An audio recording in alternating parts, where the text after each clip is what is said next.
L'avion royal prend à nouveau son essor pour gagner Bujumbura, siège du gouvernement du Rwanda-Urundi. Il survole la région de Manono, riche en gisements d'étain, et atteint le lac Tanganyika, long de 650 km, véritable mer intérieure aux profondeurs abyssales. Le gouverneur du Rwanda-Urundi et les Bami du Rwanda et de l'Urundi attendent le Héron qui va bientôt faire un atterrissage impeccable. Jadis, plage isolée du nord-est du lac, Bujumbura est aujourd'hui une coquette cité où vit en parfaite harmonie une population hétérogène d'Européens, d'Asiatiques et d'Africains. Le roi est accueilli par le gouverneur, entouré des fonctionnaires de l'administration.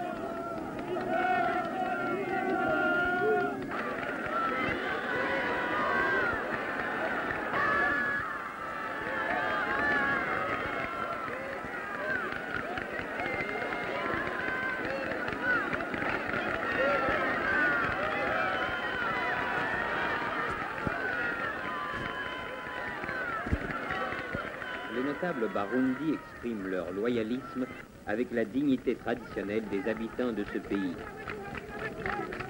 Comme partout ailleurs, le même enthousiasme délirant salue l'arrivée du souverain.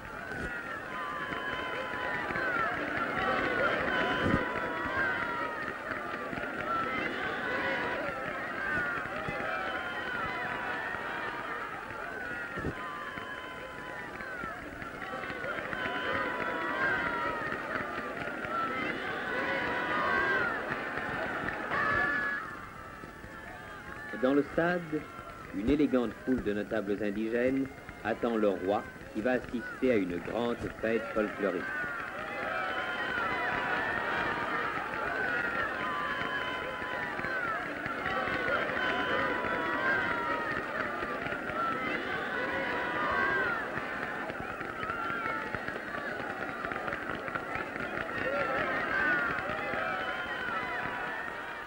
Le roi est accueilli au son d'un orchestre de 100 tambours.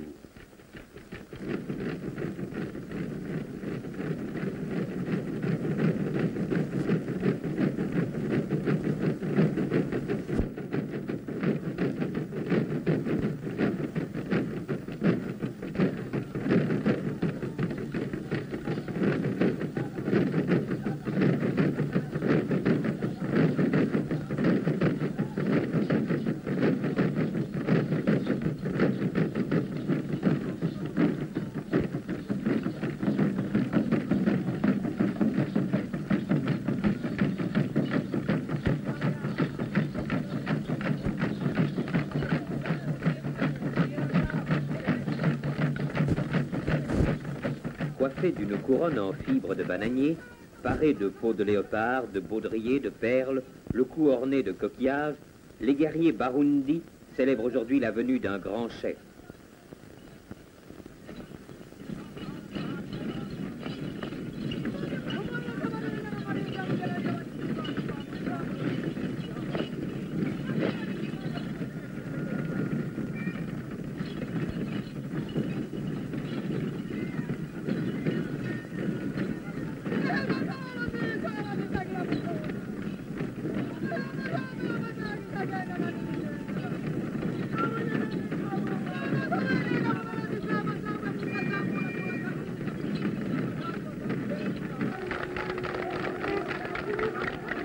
Les Baraganais sont venus des contreforts du massif montagneux du sud du pays. C'est la danse qu'exécutent les jeunes hommes aux environs immédiats de l'habitation de la jeune fille qu'ils désirent épouser. Ayant fait appel à des amis, ils entament ensemble une chorégraphie extrêmement difficile, mettant en valeur les qualités physiques de chacun d'eux. La coiffure de ces danseurs est faite de plumes de différents oiseaux du pays, et au mollet, ils portent des grelots métalliques.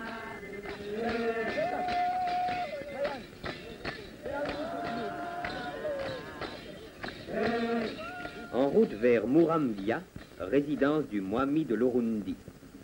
Tout le long du chemin, de 3 en 3 mètres, les notables sont figés dans l'attente.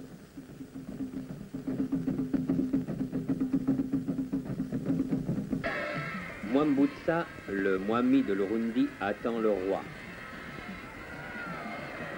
Celui-ci va prendre place sous l'Ingoro, sorte de dôme en roseau qui était construit spécialement pour la circonstance.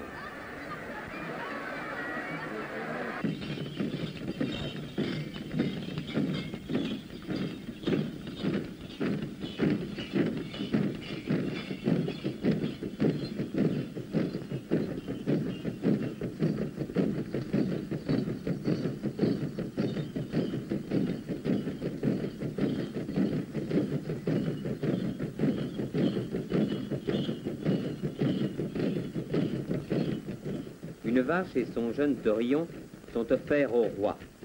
Cérémonie d'hommage sans pareil dans une pure tradition ancestrale et le plus grand honneur que l'on puisse faire à un visiteur de marque.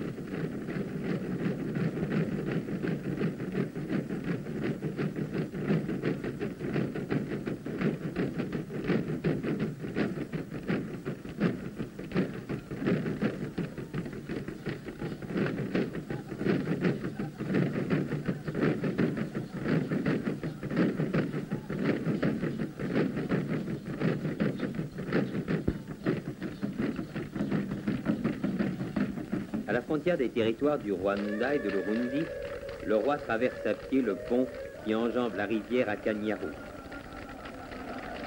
Il est accueilli par le Mwami du Rwanda et par le résident de ce territoire.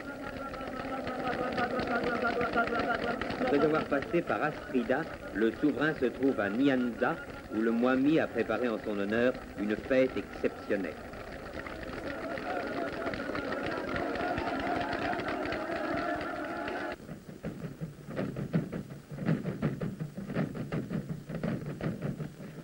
Soyez bienvenus dans Rwanda. Les personnalités ont pris place dans la tribune adossée à la maison de Mutara. Hommage au grand roi. Signe de soumission et d'allégresse. Puis, les musiciens font leur apparition et enfin les danseurs Intore qui vont exécuter quelques-unes de leurs danses les plus fameuses. Les danseurs forment un carré et exécutent un ensemble de figures dont la diversité et la richesse se résument dans quelques-uns des motifs proposés aux spectateurs. La foudroyante, l'invincible, la bénie, l'aérienne et la prestigieuse. Par le truchement du ralenti, la beauté des gestes et la grâce des mouvements s'affirment davantage encore.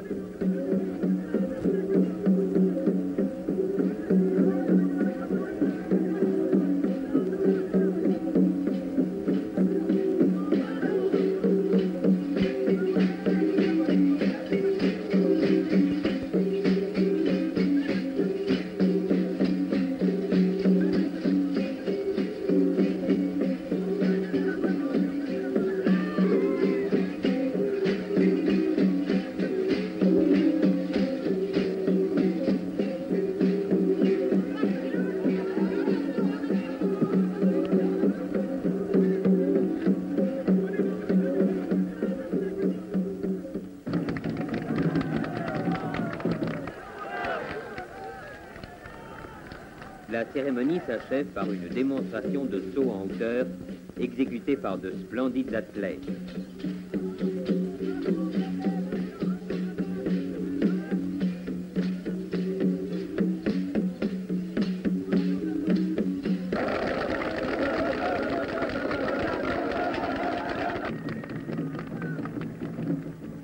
Adieu au Rwanda que le roi va bientôt quitter pour se rendre à Bukavu, capitale de la riante province du Kivu. Bukavu, une jeune cité déjà importante, une longue agglomération bâtie en bordure du lac, avec ses magasins, ses hôtels, ses banques, son athénée, son collège. Et sa cathédrale, qui domine un paysage de rêve au climat méditerranéen. Cette région est un perpétuel jardin fleuri. De la route, bordée d'eucalyptus, de cyprès et de chênes argentés, les seigneurs du pays sont échelonnés de 3 en 3 mètres, formant une garde d'honneur tout au long du parcours de la voiture royale.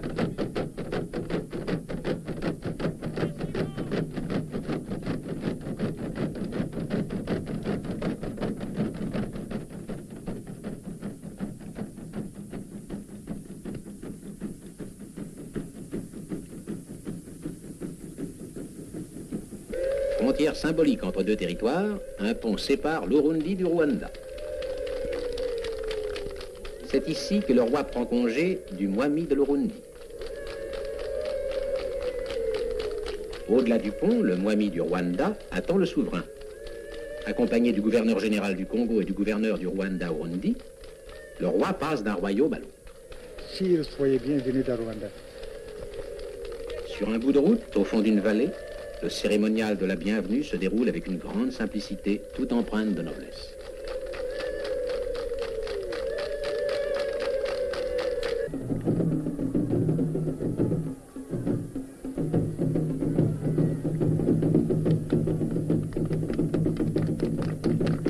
Nyanza, capitale indigène du Rwanda et résidence du Mwami, lequel a préparé en l'honneur du roi des Belges une fête sans précédent.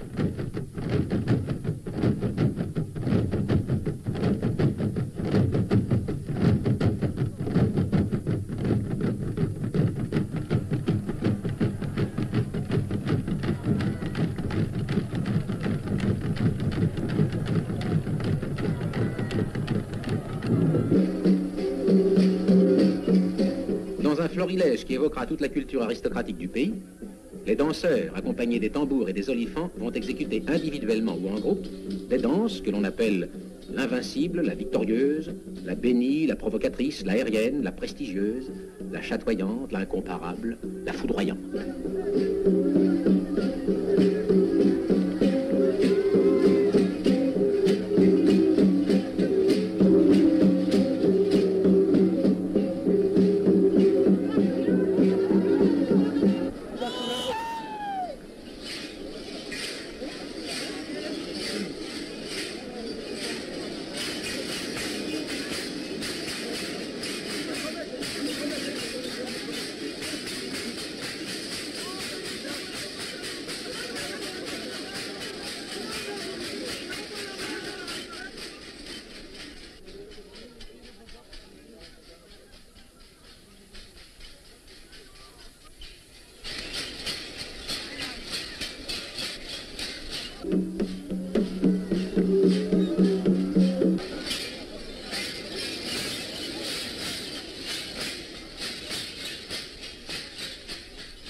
Les grandes familles du Rwanda résident dans les krals, vastes enclos situés au sommet des collines. C'est là que vivent, autour du chef et sa famille, un aïeul, les fils mariés et parfois une veuve revenue auprès des siens. Dans ces territoires, les vaches, propriété personnelle du Mwami, représentent aux yeux des populations la richesse suprême. L'admiration et le respect entourent ces ruminants, dont la possession est à la fois signe d'opulence et marque de distinction.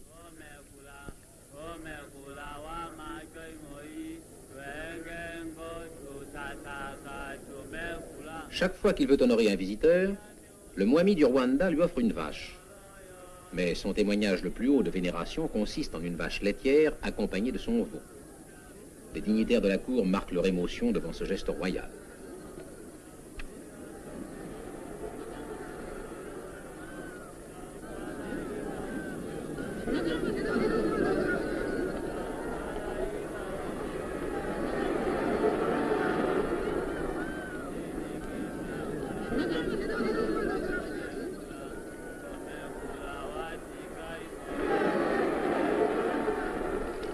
Tout le peuple veut être témoin de cette scène inoubliable. Adieu au Rwanda. Précédé des danseurs et des musiciens, le Mwami reconduit son suzerain qui regagne le Congo.